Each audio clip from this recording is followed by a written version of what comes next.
Hey, what's up guys? It's Metal, and I've got an update to the build for you. I recently did the Breach Lord, Breach Shard, Breach Map, whatever it is, the Breach Splinter, whatever this is. Breachstone? Breachstone. Did the Breachstone map, and I got really lucky, and I got a Hand of Wisdom and Action, which is a very insane item. 3% increased attack speed per 25 dexterity, very good. 1 to 10 lightning damage per 10 intelligence, absolutely bonkers. So you might be thinking, though, but wait, if you're using the Hand of Wisdom and Action, then you can't use Kotoko's Current, which is really what I've kind of like been building this entire character around, and that is true. And it was a very difficult problem to solve, but I think I have solved it. I've gone through a couple different options, including I tried using Electrocuting Arrow to get electrocution that way. It works versus some bosses, but versus others, it's just a really awkward move. You have to do this like forward flip for some reason. I don't know why. It's terrible. And so sometimes it's fine, like if a boss is really predictable, but it's just kind of awkward and it really doesn't work at all on like maps. So I was like, I got to figure something else out. So what I figured out was the heavy ammunition node is a very easy anoint. It's like, I think it's guilt, greed. So I've got like a billion of these. So that was no problem. So I slapped that on, and it's 40% projectile damage, which is big damn, and then 40% increased projectile stun buildup. It has the downside of reduced attack speed, but this build really doesn't care that much about attack speed. Plus, we're getting so much attack speed from Hand of Wisdom and Action anyway that it like basically doesn't matter. And we're losing, quote-unquote, the reduced attack speed that we previously had from Kotoko's Current. So it's like kind of a wash. If you think about it that way, it's like it's the same as what we were at before. So because Hand of Wisdom and Action does so much damage, like so much damage, because it does so much damage, it's way easier to stun things. And so getting just like a little bit of extra increased stun buildup makes it very, very fast and easy to stun bosses. And so I've also made some changes to the tree because of some of these changes. The biggest one that I'll start with is that I'm no longer using Unbound Avatar right now. Now, I really like Unbound Avatar. It feels very good to press, and it is a great move. But the thing that I didn't consider is that when I swapped off of Kotoko's Current, I am now still shocking everything all the time, but I'm no longer electrocuting, obviously, right? Well, electrocution is an ailment. And this build stacks from ailments. So even though I haven't really I was like, well, I'm going to shock, I'll still build ailments, right? Yeah, but the Unbound Avatar stacks are way slower to build up without also doing electrocution. So that was feeling a little bad because I wouldn't have as much Unbound Avatar build up, or sorry, I'd have much more Unbound Avatar build up. Like it would take longer for me to build to maximum stacks to the point where I couldn't like just use it every other pack on a map. And if I was ever not at 100% on a boss, it was like pretty much guaranteed to not build up during the boss fight. And that felt bad. But Soul Springs Eternal is something that I had my eye on when I first started this character, and I really never messed with it. But it's fantastic.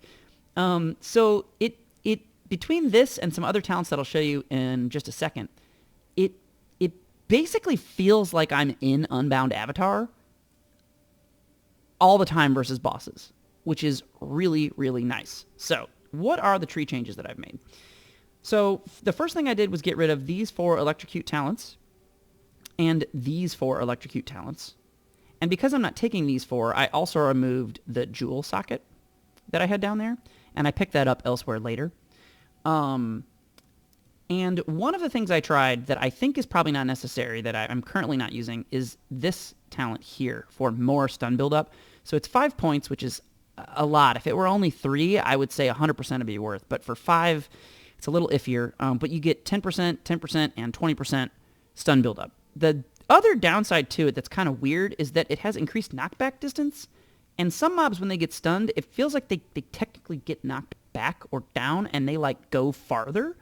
And so that was kind of awkward. So I've ceased using that because of the points and because of the knockback distance. And what I've done is I've taken these 3 trigger nodes. And so this one is good because obviously more spell damage from what is triggered, but also increased all damage if you've triggered a spell at all. And so these are very good, but these are the 3 I would probably get rid of if I absolutely had to. And the really good ones are the ones I'm already kind of up here by this damage taken from mana node, are these. And this is also where I put my jewel slot, because it's only 1 point to get it, since I'm up here anyway. So triggered spells do more damage, triggered spells do more damage, triggered spells are increased damage.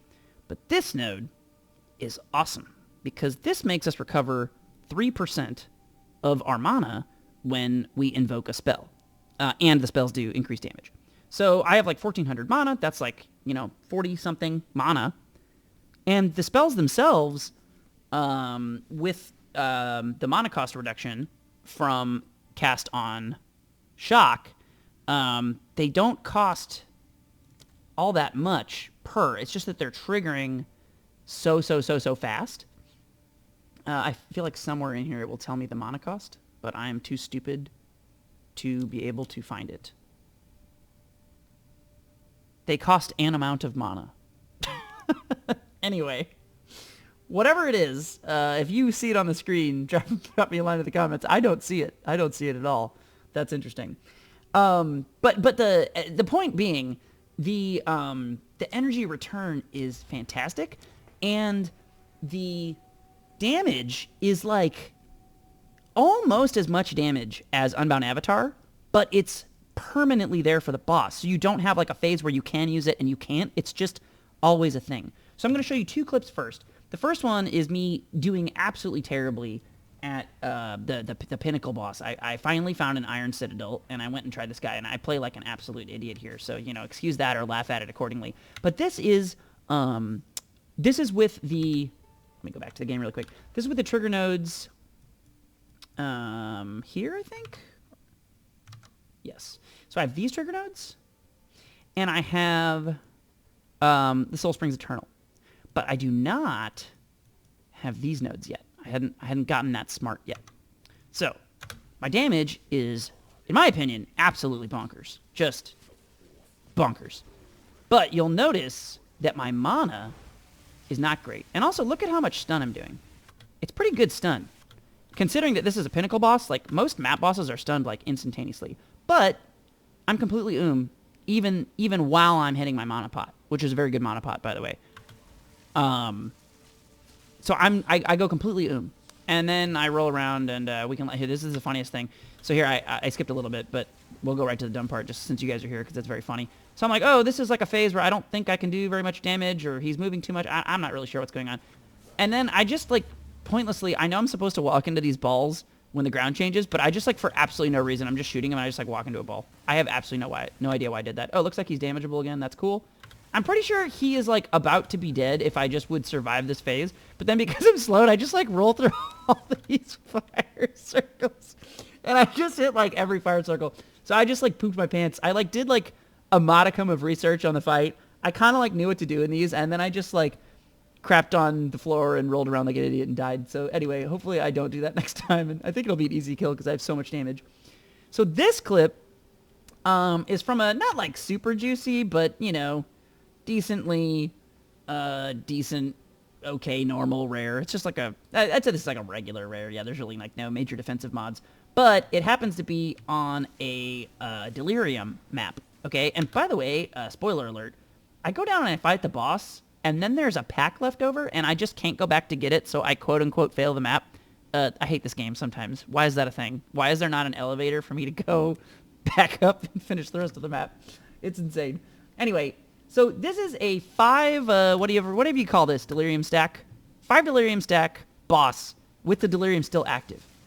So even though this guy dies like quote-unquote kind of slow, like he's insanely tanked because of the Delirium mod and the Delirium stacks. But not only is the damage really, really good, so just a second there, it's rolling now. So look at, first of all, how much I'm proccing all the spells. It's wild. So then this is like his immune phase. I can't do anything to him. And then I stun him right when he finishes it. So now he's stunned again, and I can like start proccing again. Look how many procs. So many procs. But did you notice my mana?